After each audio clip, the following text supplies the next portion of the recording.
I have such uncomplicated feelings of joy about it. Yeah. I do not feel any twisty, tortured way about it, which is not how I felt about the last album, because there was such a lag time between, when you make music and then you put it out. There's oftentimes your life can make drastic changes in those times. With this album, my life is in exactly the same spot as when I wrote the record. I'm so pleased to see you, and I'm so pleased to see you happy as well. I feel the same way about you. And the album reflects your mood, which is, I think you're probably feeling quite giddy. Yeah. I think you're feeling bright and happy and sweary, which I really liked in some of the tracks on the album. Yeah. It's big, happy pop. Yeah. And you're in love. Yeah. You are. It's kind of gross. No, it's not. It's sickeningly. No, it's not.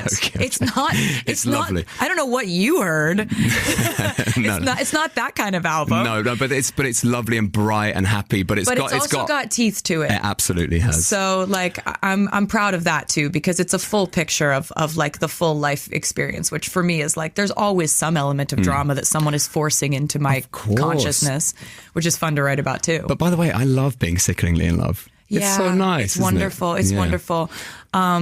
It's like I used to kind of have this dark fear that if I ever were truly like happy and free being myself and nurtured by a relationship, what happens if the writing just dries up? What if writing is directly tied to my torment and pain? Well, and it turns out that's not the case at all. And we just were catching lightning in a bottle with this record. But the spotlight has followed Taylor Swift everywhere she goes, from sold-out stadium tours to record-breaking albums. But now, the global superstar finds herself under a very different kind of spotlight, one cast not by stage lights, but by a legal dispute. News has surfaced that Swift is facing a lawsuit connected to the branding phrase, the life of a showgirl.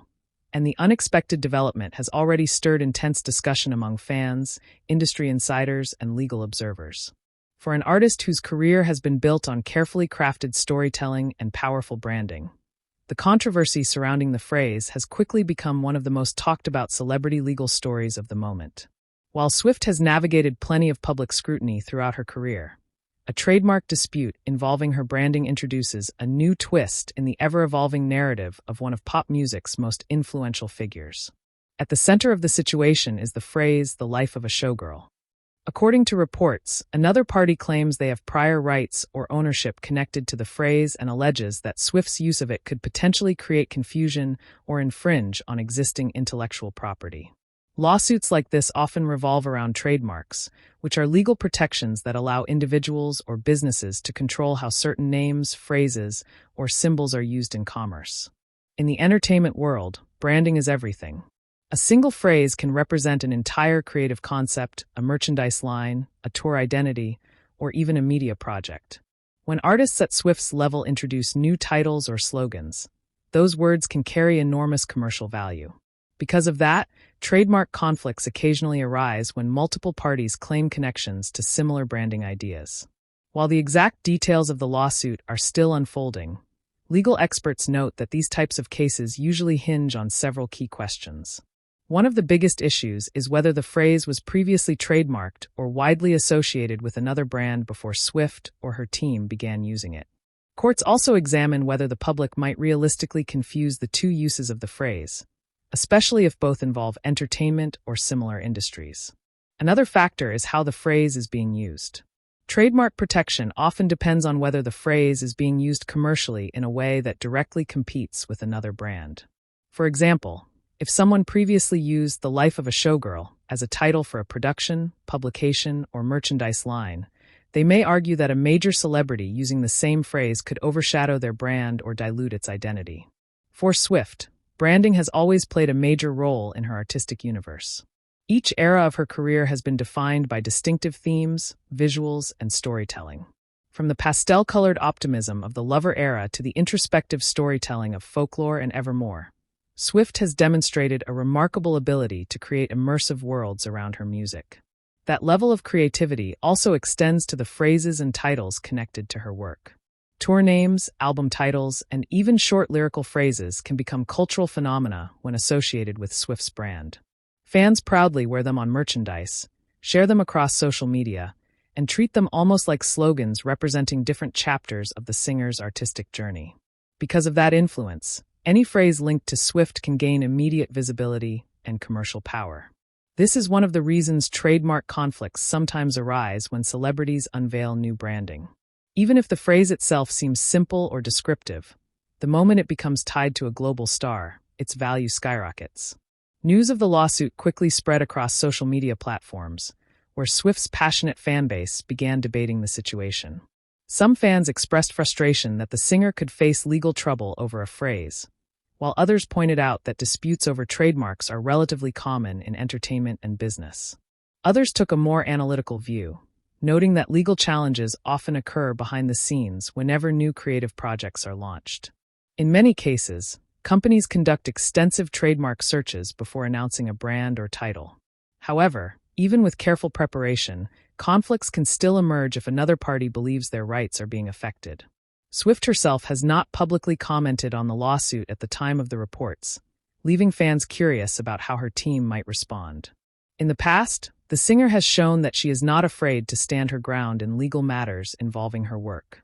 Perhaps the most famous example is her ongoing battle over the ownership of her original master recordings, a fight that ultimately led to her decision to re-record her earlier albums. That move became one of the most ambitious and widely discussed business strategies in modern music history. By releasing Taylor's version recordings of her early albums, Swift effectively reclaimed artistic control, while also encouraging fans to support the new versions instead of the originals. The project demonstrated not only her determination, but also the remarkable loyalty of her fanbase. Given that history, observers are curious to see whether the Life of a Showgirl lawsuit will become another high-profile legal chapter in Swift's career, or if it will quietly resolve through negotiation. Legal experts often point out that many trademark disputes never reach a dramatic courtroom showdown. Instead, they frequently end with settlements, licensing agreements, or adjustments to branding. In some situations, parties agree to share rights to a phrase in different industries or contexts. In others, one side may simply modify their branding slightly to avoid conflict. The entertainment industry is full of examples where titles or phrases had to be adjusted due to trademark issues. Film studios, fashion brands, and music labels regularly encounter similar challenges when launching new projects. Because language is inherently limited and many phrases can be thought of by multiple creators, conflicts sometimes occur even without intentional copying. For Swift's team, the key question will likely revolve around whether the phrase "the life of a showgirl" is distinctive enough to qualify for trademark protection in the specific context being claimed.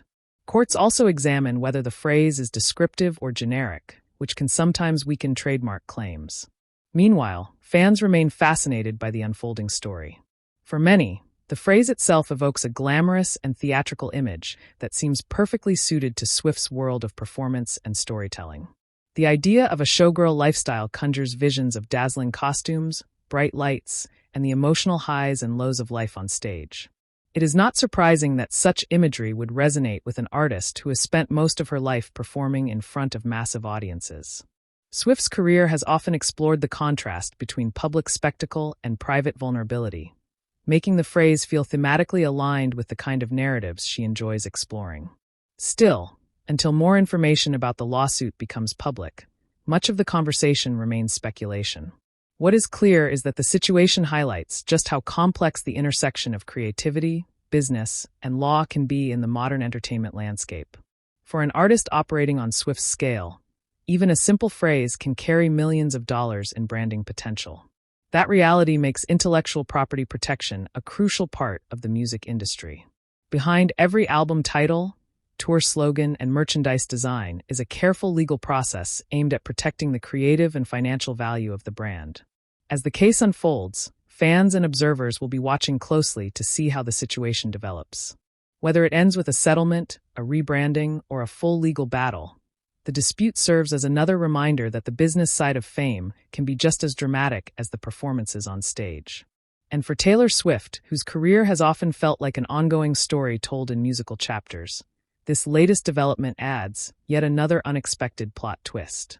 In a life already filled with stadium lights, chart-topping hits, and cultural milestones, the controversy surrounding "The Life of a Showgirl" proves that even the biggest stars sometimes find themselves navigating conflicts far from the stage. One thing remains certain. Wherever the story goes next, the world will be watching.